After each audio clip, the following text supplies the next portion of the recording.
우리는 지난주일 초대교회가 갈등이 있지만 갈등이 걸림돌이 아니라 디딤돌이 되어 교회가 더욱 건강하고 더 나아가 부흥하게 되는 것을 보았습니다.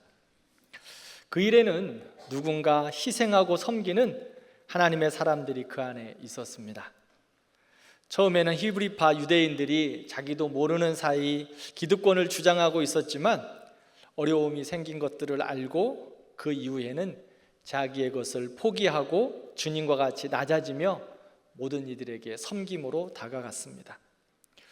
그런 은혜의 모델들이 영향을 주어 초대교회 성도들은 더욱 성령과 은혜가 충만하여 교회를 섬기게 되었고 믿음의 사람들로 교회가 더욱더 성장해 갔습니다. 지난주에 말씀드린 것처럼 불평과 원망은 죄의 바이러스가 전염되지만 성령의 충만은 감사가 전염되고 기쁨이 전염되고 은혜가 전염되는 것입니다. 오늘 본문은 성령 충만으로 은혜가 전염되어 교회를 세우고 복음의 증인된 한 사람을 소개하고 있습니다. 누구일까요? 그렇습니다. 스데반 집사님입니다. 오늘 본문을 통해 스데반의 신앙과 삶 그리고 그의 모습을 살펴보면서 우리의 신앙과 모습도 하나님의 영광과 빛이 머무는 천사의 얼굴이기를 기도합니다. 스데반은 어떤 사람일까요? 8절 말씀을 보면 성령과 믿음이 충만하고 지혜와 권능이 넘치는 사람이었습니다.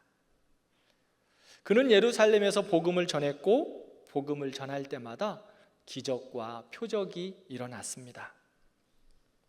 종교 지도자들은 회당에서 복음을 전하는 스데반 집사님의 그 지혜와 권능을 감당할 수가 없었습니다.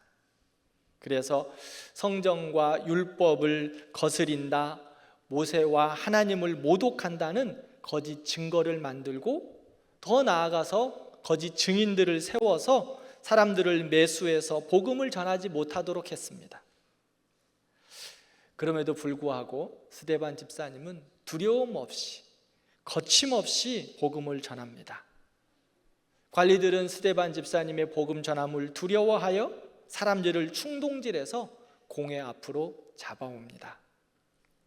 그러나 아무리 그를 막으려고 해도 하나님의 성령으로 충만한 스데반의 지혜와 성령으로 말함을 아무도 감당하지 못했다 성경은 말하고 있습니다. 왜 그랬을까요?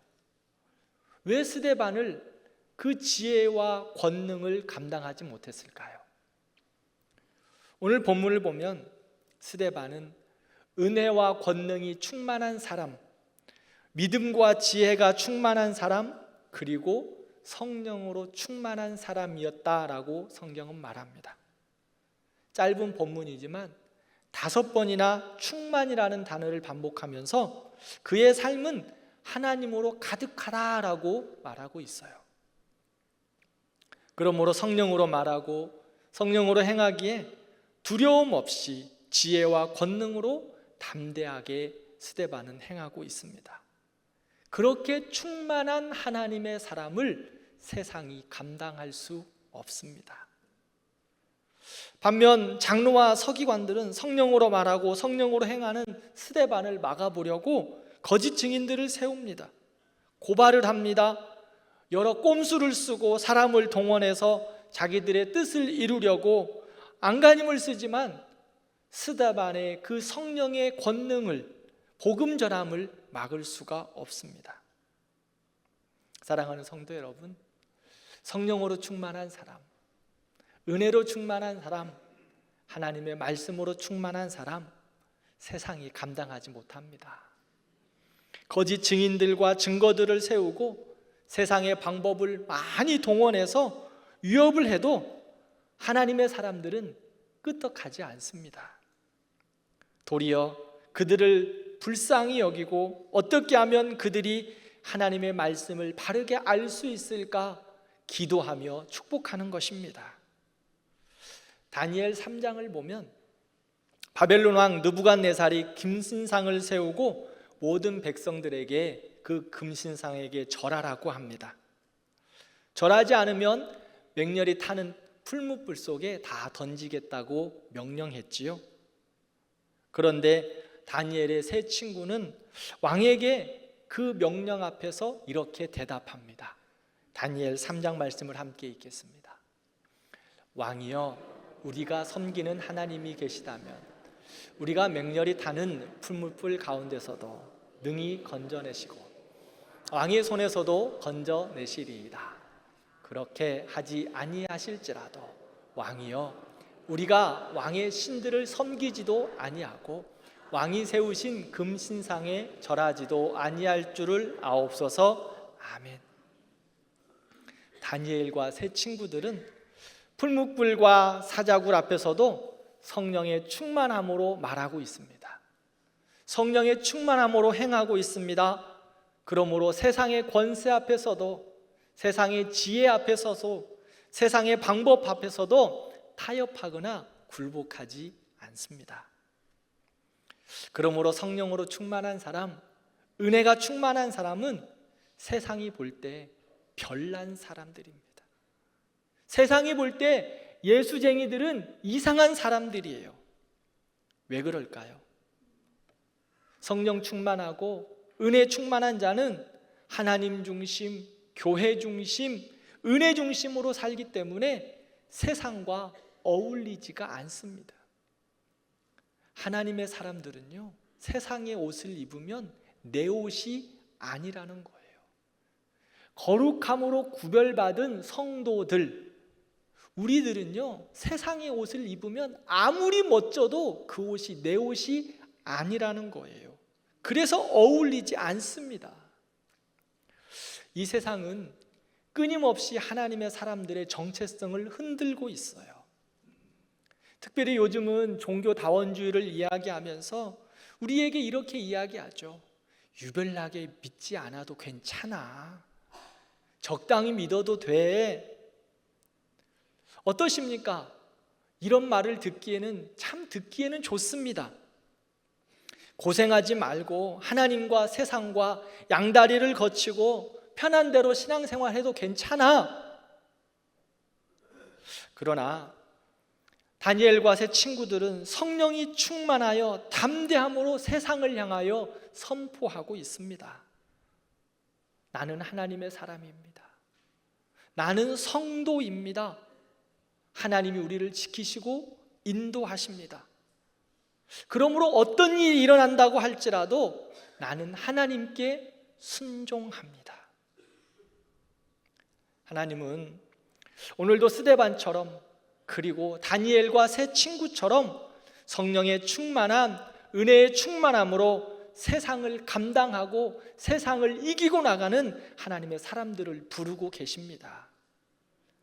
하나님은 우리 대광교회 성도들이 성령이 충만하고 은혜가 충만하고 말씀이 충만하여 세상이 감당하지 못하는 하나님의 사람들이 되기를 원하십니다. 그러면 스데반과 같이 성령과 은혜가 충만하기 위해서 우리는 어떻게 해야 할까요? 은혜가 충만하고 성령 충만하기 위해서 우리는 어떠한 모습으로 나아가야 할까요? 하나님을 향하여 우리의 온 마음과 온 뜻과 온 정성과 온 사랑을 하나님 앞에 드려야 합니다. 하나님에게 나의 전부를 드리는 삶이 되어야 합니다. 그래야 성령 충만할 수 있습니다. 그래야 은혜 충만합니다. 믿음의 크기는 신앙의 연수와 비례하지 않습니다. 오늘 스데반은요, 성경학자들은 공생의 기간과 그 예루살렘 초기의 교회의 모습을 보면 스데반 집사님은 신앙생활한 지 약 헬라파 유대인으로 3년 정도 되었을 거라 이야기하고 있습니다. 그 당시 유대인들과 종교 지도자들은 그들의 삶이 평생 신앙생활한 사람들입니다. 그런데 그들은 껍데기만 있는 거예요. 그들의 마음과 정성과 뜻을 다하여 나아가지 않습니다. 사랑하는 성도 여러분, 믿음은 내가 얼마나 하나님을 사랑하며 하나님께 나의 전부를 드리는가, 나의 온 마음과 마음을 들여 하나님의 뜻과 말씀에 집중하고 순종하는가? 여기에 달려 있습니다. 스데반은 오로지 예수님을 향하여 온 마음 다해 사랑했습니다. 그의 전심을 다 드렸습니다. 오직 하나님의 나라와 의를 위하여 그의 인생을 드렸습니다. 그 일에 모든 것을 집중했어요. 스데반이 성령 충만하고 은혜 충만하고 말씀 충만하고 지혜가 충만한 것은 타고난 게 아닙니다. 타고난 게 아니에요. 그의 전심을 다하여 하나님께 집중하였을 때 하나님이 은혜로 주신 선물이었습니다. 우리도 스데반처럼 성령 충만하고 은혜 충만하고 권능이 충만하고 지혜가 충만합니다. 말씀에 충만할 때, 그리고 온 마음을 다하여 주 앞에 예배하고 집중할 때 하나님께서 우리에게 은혜로 충만케 하여 주실 줄 믿습니다. 시편 27편 4절 말씀을 함께 읽겠습니다. 내가 여호와께 바라는 한 가지 일, 그것을 구하리. 곧 내가 내 평생에 여호와의 집에 살면서 여호와의 아름다움을 바라보며 그의 성전에서 사모하는 그것이라. 아멘. 다윗은요, 정치력, 군사력, 경제력, 모든 것에 탁월한 왕이었습니다. 그런데 그의 관심은 전쟁의 승리도, 또 왕권의 강화도, 왕위의 집중도 아니었습니다. 오직 하나님께 집중하는 것이었습니다. 그가 바라는 것은 오직 한 가지, 하나님의 아름다움을 향하여 바라보는 것이다. 다윗은 말하고 있어요. 다윗은 하나님에게서 멀어질 때 처음에는 자신에게 아무 일이 일어나지 않는 것처럼 알고 있었습니다. 하나님에게 멀어져 가는에도 불구하고 그의 인생은 잘 되기도 했습니다. 그러나 멀어지면 멀어질수록 시험과 어려움은 더욱 그를 힘들게 했습니다. 어떻게 되었을까요? 결국은 하나님에게서 멀어짐으로 말미암아 무너지고 맙니다. 그 무너짐을 통하여, 하나님을 떠남을 통하여 그는 아파하고 슬퍼하고 눈물 흘리기 시작합니다. 하나님께 가까이 하는 것이 얼마나 복된 것인가를 그는 그때서야 깨닫고 이렇게 고백합니다. 시편 51편 말씀을 함께 읽겠습니다. 나를 주 앞에서 쫓아내지 마시며 주의 성령을 내게서 거두지 마소서. 아멘. 그가 성령으로부터, 하나님으로부터 멀어진 삶 가운데 무너지고 깨어진 이후에 다윗은 고백합니다. 하나님, 어떤 일이 있어도 내가 성령으로 살게 하옵소서. 무슨 일을 만나도 성령으로 충만하게 하옵소서. 나를 쫓아내지 마시고 하나님, 나에게 은혜를 베풀어 주옵소서. 다윗은 간구하고 있습니다. 왜 그랬을까요? 왜 다윗이 이렇게 간구할까요?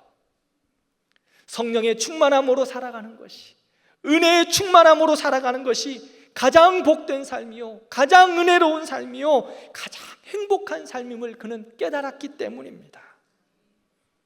사랑하는 성도 여러분, 우리도 믿음의 여정 가운데 하나님이 우리를 부르셨기에 우리의 온 마음과 전심과 뜻을 다하여 하나님을 바라보고 사랑하는 우리들이 되기를 축원합니다.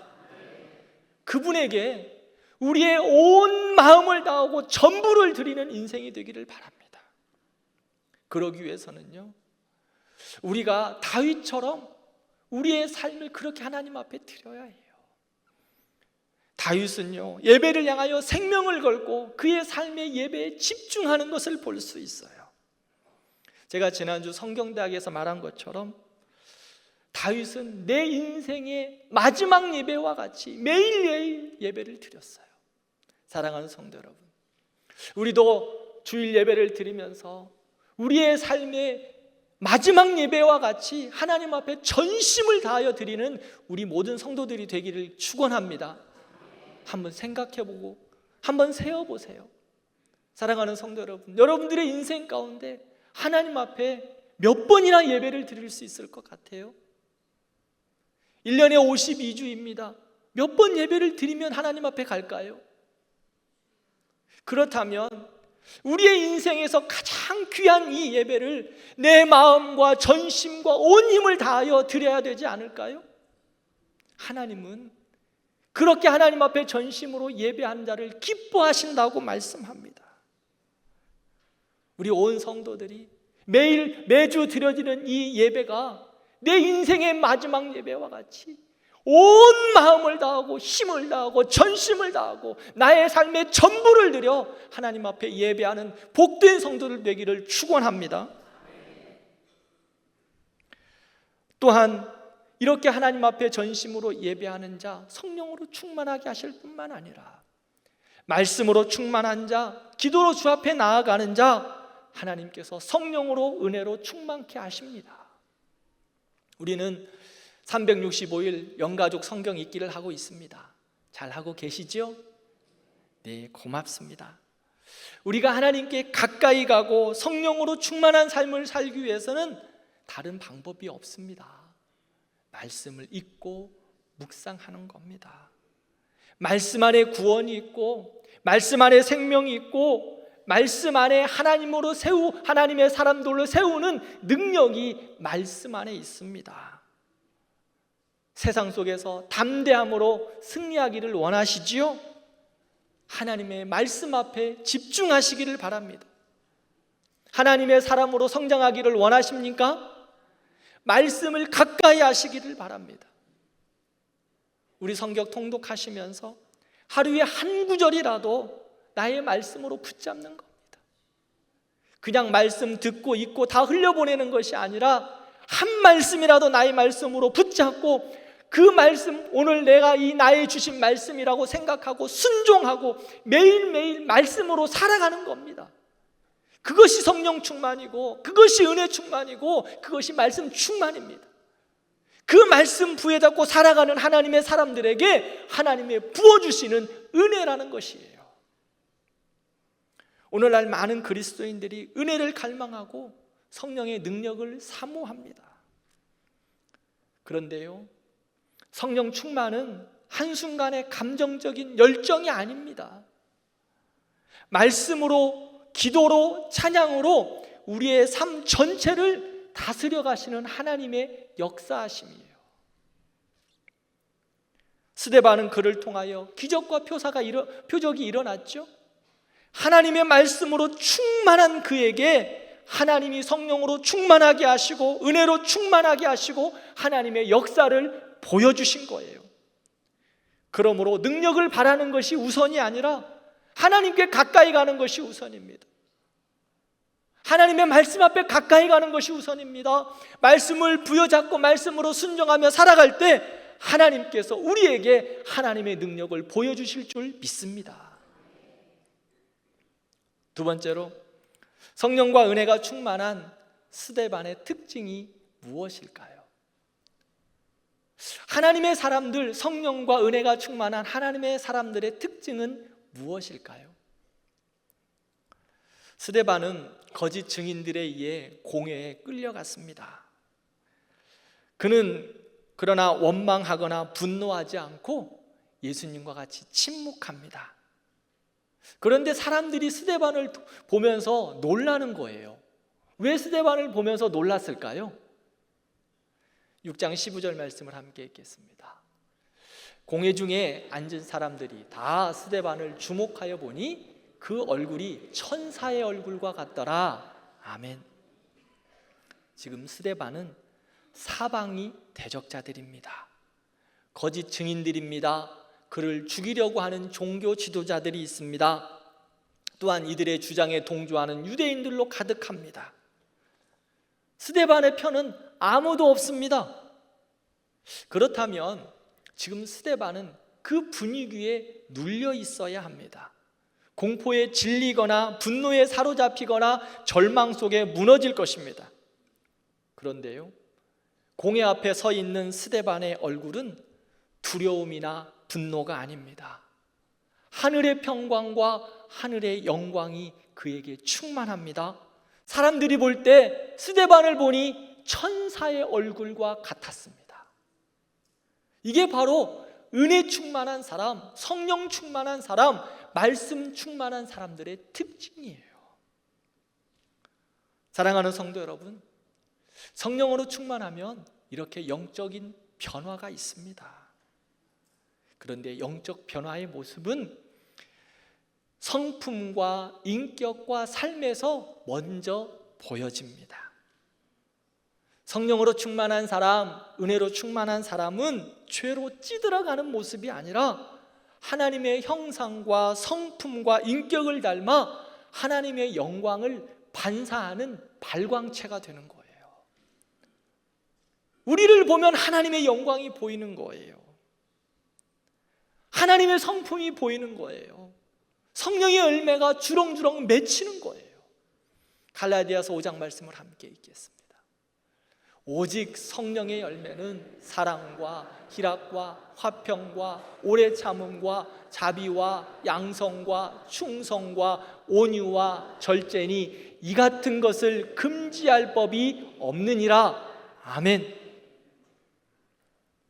성령의 열매는 성령의 사람들에게 반영되는 인격입니다. 그들에게 나타난 성품이에요. 성령의 열매는 성령 충만의 증거예요. 하나님의 형상의 구체적인 모습입니다. 스데반이 보여준 천사의 얼굴도 이를 통하여 드러난 하나님의 모습이었습니다. 스데반은요, 사랑으로 핍박자들을 품었습니다. 거짓 증인들을 오래 참음으로 안았습니다. 온유함으로 말씀을 전했고 7장 마지막에 보면 자비함으로 그들을 용서하는 것을 볼 수 있습니다. 성령의 열매는요, 자동적으로 맺히지 않습니다. 내 뜻과 감정대로 이끄는 대로 말하고 행동하는 것이 아닙니다.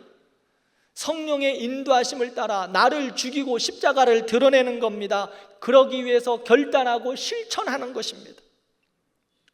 말씀과 기도로 성령께 순종하고 의지적인 결단 가운데 행하는 겁니다. 성령님, 오늘도 나를 다스려 주십시오. 성령님, 내 생각을 지배하여 주십시오. 나의 입술을 주관하여 주시고 나의 손과 발을 다스려 주십시오. 하나님 앞에 기도하고 성령의 열매를 맺어가는 겁니다. 그에게는 수고가 필요합니다. 입으로만 말하는 것이 뿐만 아니라 우리의 손과 발로 행하는 수고가 필요하다는 거예요. 날마다 기도하며 깨닫게 하시는 하나님의 말씀과 은혜들을 그저 흘려보내는 것이 아니라 믿음으로 결단하고 손과 발로 순종하며 의지적으로 함께 나아가는 겁니다. 그때 내 손에서, 내 입에서, 내 얼굴에서 그리스도의 향기가 품어져 나가고 예수님의 성품이 내 안에서 보여지고 나의 모습 속에서 천사의 얼굴이 드러나는 겁니다.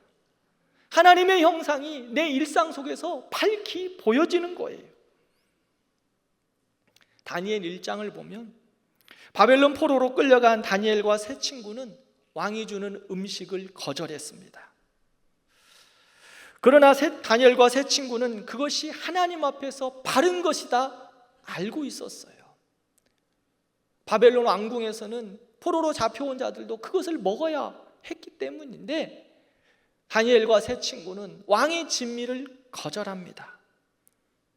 채식과 물만 먹겠다고 결단합니다. 이 결단은요, 다이어트를 위한 식이 조절이 아니었습니다. 하나님의 뜻에 순종하기 위한 하나님의 사람들의 결단이에요. 하나님의 말씀 앞에 충성스러운 행동입니다. 그러기 위해서는 어떻게 했을까요? 자신이 누릴 수 있는 그 권리를 포기한 겁니다. 다니엘과 세 친구는 포로로 잡혀와서 먹을 것이 없는 그 상황이 아니라 왕의 진미를 먹을 수 있는 특권을 가지고 있었어요. 그러나 그것이 하나님 앞에서 바르지 않기에 포기한 겁니다. 그들은 신앙을 포기하고 바벨론의 문화에 내가 동화되느냐 아니면 하나님의 뜻에 순종하며 손해를 보느냐, 이 문제 앞에서 하나님의 뜻에 순종하기 위하여 세상의 것들을 포기했습니다. 세상의 특권들을 포기한 거예요. 그 결과 어떻게 되었습니까? 왕이 주는 음식을 먹는 자들보다 얼굴이 더욱 아름답고 빛이 났어요. 불공정과 핍박이 있지만 그럼에도 불구하고 하늘나라를 바라보며 믿음으로 결단하고 순종하고 믿음으로 행하고 믿음으로 말하고 믿음으로 살아갈 때 하나님은 그들에게 하나님의 형상을 빛을 비춰주셔서 하나님의 얼굴을 닮아가게 하셨어요. 그들 가운데 천사의 얼굴을 보게 된 거예요.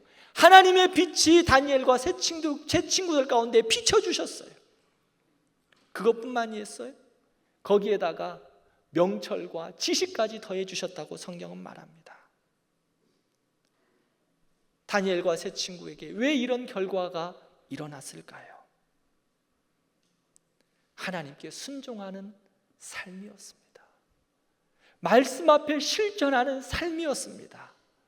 세상의 특권, 권력, 능력, 내 것들을 다 포기하더라도 하나님으로 채우는 그들에게 하나님은 은혜의 빛을 비춰주셨습니다. 창세기 1장을 보면 하나님께서는 우리를 하나님의 형상으로 만드셨습니다. 그런데 죄로 인하여서 그 형상이 깨어지고 흐려져 버렸어요. 그러나 예수 그리스도의 십자가의 보혈로 말미암아 성령 안에서 새 사람 된 우리에게 하나님께서 하나님의 형상을 다시 회복시켜 주셨습니다. 우리 안에 하나님의 형상이 밝히 드러나게 하셨어요. 스데반에게 보여준 그 하나님의 형상, 천사의 얼굴은 하나님의 형상이 회복되어진 거룩한 모습이었습니다. 사랑하는 성도 여러분, 우리도 하나님의 형상으로 지음받았습니다. 예수님을 믿고 성령 안에서 새 사람이 되었습니다. 그러면 우리도 하나님의 형상이 회복되었어요. 우리 안에 하나님의 형상이 드러나는 겁니다. 우리의 모습 속에서 하나님의 빛이 밝히 드러나기를 축원합니다. 주의 영광을 비추는 천사의 얼굴들이 되어서 세상이 우리를 볼 때, 또 사람들이 우리를 볼 때 하나님의 영광을 볼 수 있고 하나님의 빛을 볼 수 있는 축복의 통로들이 되시기를 진심으로 기도합니다. 여러분들을 볼 때 하나님의 얼굴을 보는 거예요. 우리를 볼 때 예수님이 보여야 된다는 거예요. 오늘 말씀을 준비하면서 제가 제 뺨을 얼마나 두드렸는지 몰라요. 왜 두드렸을까요? 천사의 얼굴을 설교해야 되는데 제 얼굴에서 천사의 얼굴이 보여질까? 그러다 생각해 보니까 열심히 제 뺨이라도 두드려가지고 조금 환하고 밝고 예쁘게 보였으면 좋겠다, 그 생각으로 특별히 어제부터는 뺨을 열심히 두드렸습니다. 오늘 아침에도 일찍 나와가지고 말씀을 다시 한번 쭉 살펴보면서 일부 예배 들어오기 전에도 열심히 두드렸어요. 이 말씀을 준비하면서 제가 너무 부끄럽더라고요. 너무 부끄럽더라고요. 내 얼굴에서 천사의 얼굴이 보여야 되는데 내 모습을 볼 때 우리 성도들이 어떨까? 하나님의 영광의 빛이 나에게서 비추어질까? 너무 부끄러워요. 그래서 열심히 두드린 거예요. 그런데요, 사랑하는 성도 여러분, 그럼에도 불구하고 저와 우리는 여전히 공사 중이잖아요. 하나님을 닮아가는 중이에요. 예수 그리스도의 성품을 닮아가는 중이에요.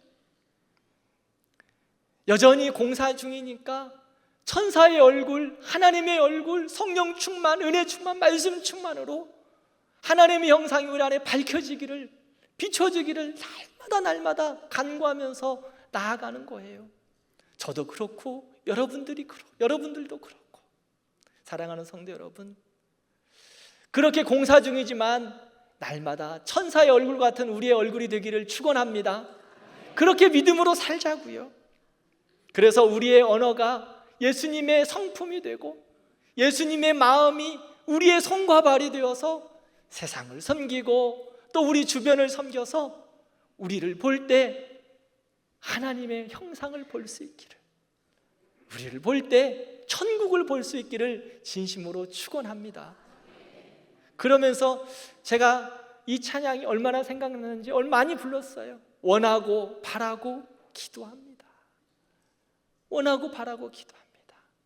하나님의 꿈이 나의 꿈이 되고 주님의 인격이 나의 성품이 되어서 주님의 손과 발로 살아갈 때 하나님, 내가 천사의 얼굴과 같이 되게 하옵소서. 그런 마음으로 원하고 바라고 기도한다고 이 찬양을 참 많이 불렀어요. 말씀을 맺겠습니다. 다빈치의 명작 최후의 만찬이라는 그림이 있습니다.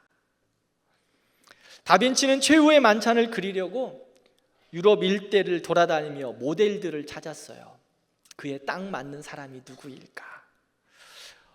어느 날 예수님의 모습과 같은 얼굴을 지닌 사람을 만나게 되어 그를 모델로 예수님을 그렸습니다. 그 후 11 제자의 얼굴을 모두 찾아서 그렸는데 한 사람을 찾지 못했어요. 가룟 유다였습니다.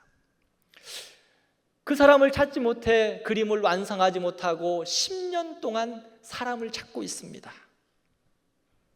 그런데 어느 날 길가에서 술 취한 사람을 만났는데 그 사람이 바로 자기가 생각하는 가룟 유다의 모습이었습니다. 그래서 그에게 부탁을 합니다. 가룟 유다의 얼굴, 이 모습을 좀 그릴 수 있겠습니까? 그 사람이 흔쾌히 동의를 해서 그 가룟 유다를, 그 사람을 모델로 해서 가룟 유다를 그려 최후의 만찬을 완성합니다. 그림을 다 그린 후 다빈치는 그 모델에게 비용을 지불하려고 그 사람에게 묻습니다. 비용을 지불하려고 하는데 그 사람이 그 비용 받는 것을 거절합니다. 이유를 묻자 그 사람이 이렇게 대답합니다.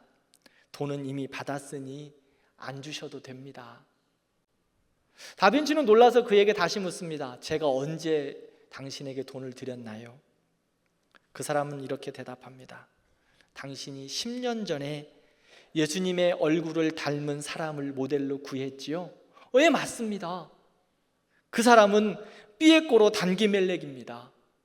선생님, 제가 바로 삐에꼬로 단기멜렉입니다. 다빈치는 똑같은 사람, 그 사람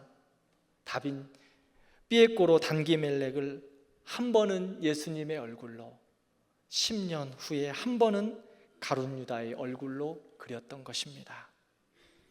사랑하는 성도 여러분, 우리는 누구의 얼굴을 닮았습니까? 내 모습 속에서, 나의 얼굴에서 누가 보여집니까? 나의 모습 속에서 하나님의 형상이 비춰지고 있습니까? 성령이 충만하고 은혜가 충만할 때 그 얼굴이 예수님의 얼굴을 닮게 되는 것입니다. 그러나 하나님과의 관계가 멀어지고 마음이 악해질 때 나도 모르는 사이에 가룟 유다의 얼굴처럼 될 수도 있습니다. 나이가 들고 시간이 지나면 얼굴에는 주름이 늘어납니다. 기미도 생기고 검버섯도 생기고 탄력도 떨어집니다. 아무리 넣고 땡기고 올려도 그것이 인생의 전부가 아닙니다. 우리의 육신은 후패해져 갑니다. 그러나 우리의 영은 날마다 새로워져서 독수리 날개치며 올라갈 수 있습니다. 그 은혜와 새 힘으로 살아가는 겁니다. 사랑하는 성도 여러분, 성령으로 새로워진 얼굴, 은혜로 충만한 얼굴은 성령으로 충만하고 기쁨으로 충만하여 천사의 얼굴과 같습니다. 우리의 영이 말씀으로 충만하여 독수리 날개치며 올라가듯 하늘의 은혜로 살아가는 겁니다. 그때 하나님의 영이, 성령의 빛이 우리 안에 충만할 줄 믿습니다.